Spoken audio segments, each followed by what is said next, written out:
Hey guys! For today, tuturuan ko kayo kung paano mag-contour and highlight.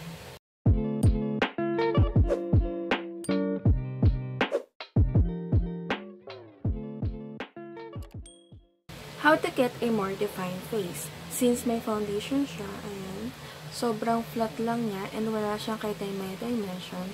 So, important na i-contour natin ang ating face to have a defined and sculpted face. There are two types of product that we can use to contour and highlight. Number one is yung cream type. Cream type usually gives you a dewy or luminous effect that is suitable for dry, normal to combination skin. Second is yung powder type. Powder type usually gives a more natural finish, a soft matte effect that is suitable for oily, normal to combination skin. Clarify ko lang guys there are two types of product that we can use to contour and highlight. So, kahit na may two types ng product, it doesn't mean na kailangan parehas nyo silang gagamitin.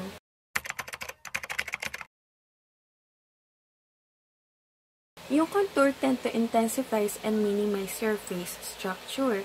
Dinedefine niya yung face shape mo. It's more of like a shadow to your face. Usually, may pagka-gray tone yung contour. While yung bronzer helps you warm up your face, it gives dimension to your face. Usually, ito yung may pagka-orange undertone. And it is used for light to medium face shades. Yung bronzer kasi act as a mid-tone of your face. Transition siya from light to dark tones. It sounds confusing pero magagets nyo siya throughout this video kasi gagamit ako ng bronzer since I have medium face shade.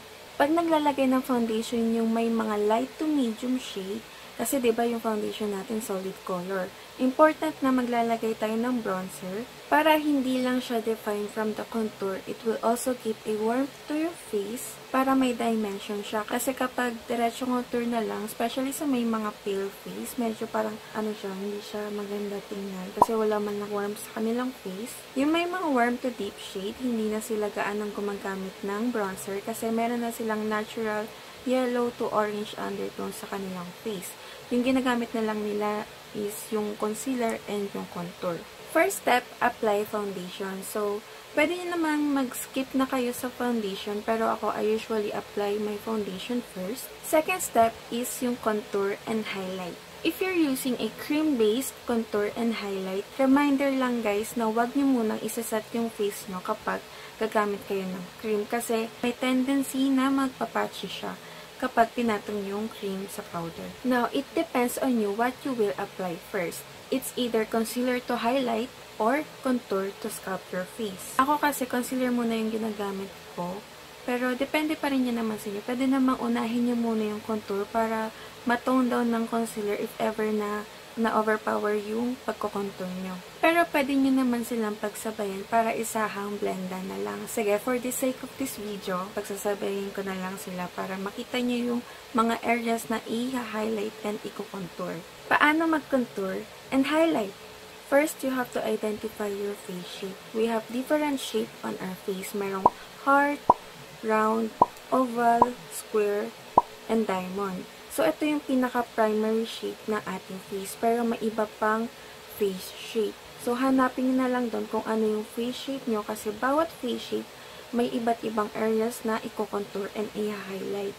As you can see, I have square face. And mukha na lang siyang milugan kasi tumaba na ako. Pero nung payat pa ko talagang kitang-kita yung pagka-square ng face ko. Gamit na ako ng concealer and ang gagamitin kong concealer is itong EB Advanced Fearless Concealer. As you can see, I have two shades here. So, ang trick sa concealer, kapag mag-highlight kayo, it should be 2 shades lighter from your skin tone, depending on the shade range of your concealer. So, ito yung palagi kong ginagamit. I'm in the shade Oriental. Pero ngayon, gagamit tayo ng Vanilla shade. 2 shades lighter siya from my skin tone. Ito naman yung usong-usong concealer trick ngayon kasi para mas ma-lift ang ating face and ang eyes natin. Ating bridge ng nose, lahat ng mga i-highlight natin, kailangan natin siya lagyan ng concealer. Chin, cupid's bow. Ito optional lang to pero gusto ko siyang i-highlight. Highlight ko din siya dito even though na medyo malaki na yan. Lagyan ko na rin itong lids ko kasi wala pa akong nilalagyan na concealer sa kanya. para ma-prime ko din ang aking eyes. Next, magka-contour na tayo. And ang contour na gagamitin ko is itong Curline Contour Stick. Ayan, talagang may pagka-gray tone talaga siya. So, perfect na perfect siya pang contour. Nalagay ko lang siya dito sa aking halos ng cheek. As you can see, medyo makapal yung paglagay ko. Pero once na binablend ko na yan, matatone down naman yan. So, don't worry. So, ayan. Lagay ko siya sa halos. And dito, since we have square face. And dito sa ating temples. Now, lalagay ko lang siya dito kasi medyo mataas yung hairline natin. Natatawa ako. Natin siya dito para medyo mabawasan naman ang ating laki ng noo. So, lalagay ko na rin yung kabila. Since we have medium face shade, I'm going to use a bronzer. So, sa cream base, ito yung gagamitin ko, guys. Everbilena Sculpt and Strobe Stick. Ayan, in the shade medium. As you can see, may pagka-orange undertone siya. So, perfect na perfect for bronzer. So, ito kasi yung comparison nilang dalawa. Meron ding isang shade in the shade deep. Ito talaga parang may pagka-gray tone. Pero may pagka-hint pa rin siya ng orange undertone. Pero ito talagang obvious na obvious yung pagka-orange undertone niya. Lagay ko lang siya in between the highlight and contour. So, dito, nakita niyo yung undertone nilang dalawa, ng contour and ng bronzer. Lagay niyo siya sa tabi ng contour. Nag-skip ako sa nose kasi gusto ko sa powder type na lang ako magko-contour. Pwede kayo mag-skip sa cream type guys, pero sa powder type, kailangan maglagay kayo ng bronzer para may pagka-warm yung face niyo, especially sa may mga light to medium face shade. When it comes to blending, pwede kayong gumamit ng brush para kitang-kita pa rin yung coverage ng contour nyo. Pero ako, I used damp sponge para mas talagang blend na blend. Kasi yung sponge, it gives you a more natural finish kapag nagbe-blend. Unahin ko muna yung contour para if ever na ma-overpower siya, tone down siya ng highlight. I use pressing motion lang para hindi ma-wipe yung coverage ng contour. I-stretch nyo lang ito para ma-blend din yung part na hindi nyo gano'ng makikita. Pwede din kayo mag-ganto guys para makita yung halos ng cheeks nyo. Contour na siya. As you can see, my sponge is full of contour. So, i-flip lang natin siya and ito yung pang blend natin sa ating concealer.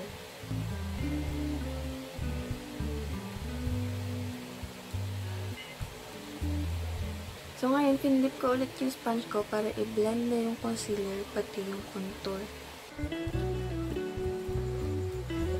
Maglalagay din ako dito banda para mas kitang-kita ang ating halos.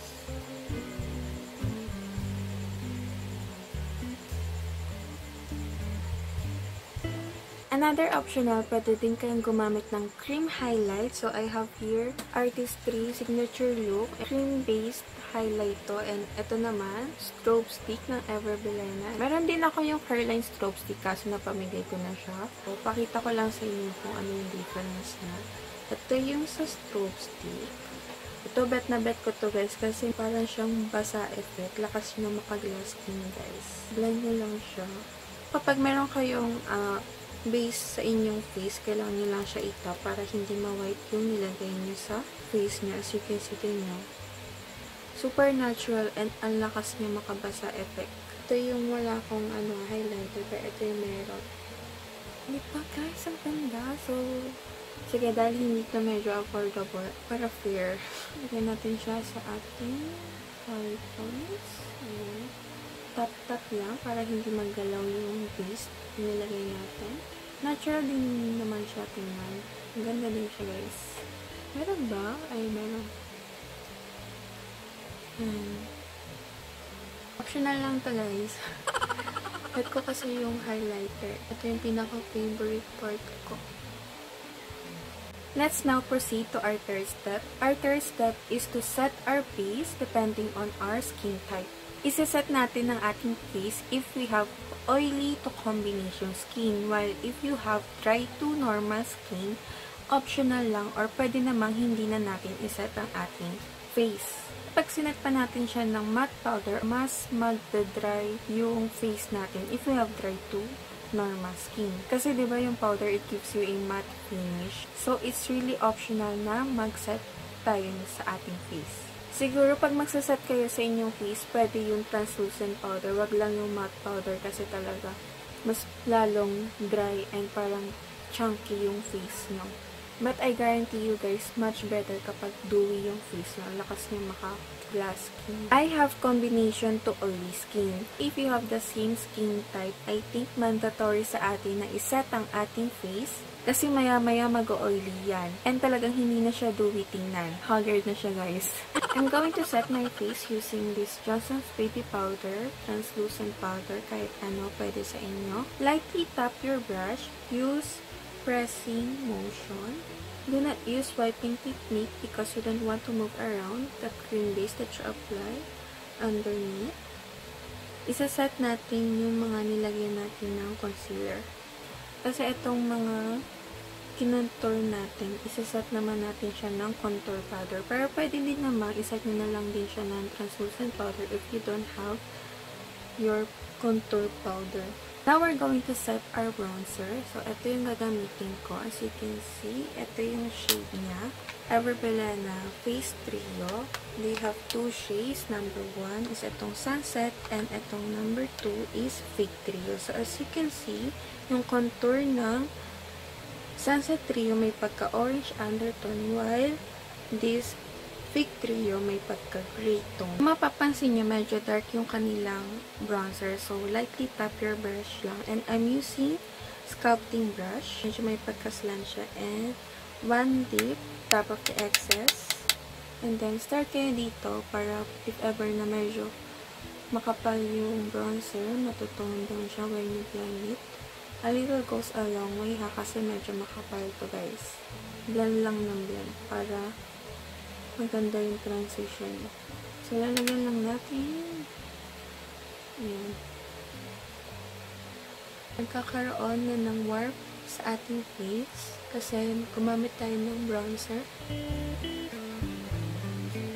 Contour din natin ang ating nose and I'm using a small contour brush for nose.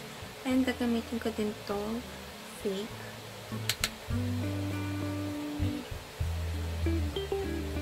Kung gusto niyo mapahaba ang inyong nose, i-connect niyo siya sa inyong eyebrows. While if you want to make it shorter, just connect it to your crease. Ayan ang technique ko sa inyo. So ako, kukonect ko siya sa ating brows para magmukha siya mahaba. Give shadow to our nose. And to set our highlight, I'm using this from Sunset Trio.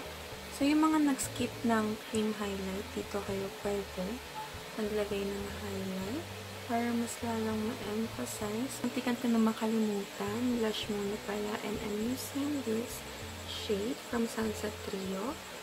So, lalagay ko lang siya dito. Upwards. And balik na ulit tayo sa highlight.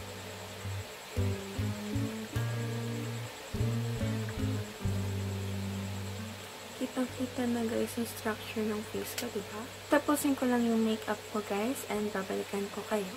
That is it for our tutorial for today. If may natutunan kayo for our contour and highlight lesson, please thumbs up this video and comment down below kung ano pa yung mga gusto nyong matutunan for makeup, especially sa mga beginners. And please consider subscribing to my channel and hit that notification bell para updated kayo sa mga videos na ipapublish ko soon.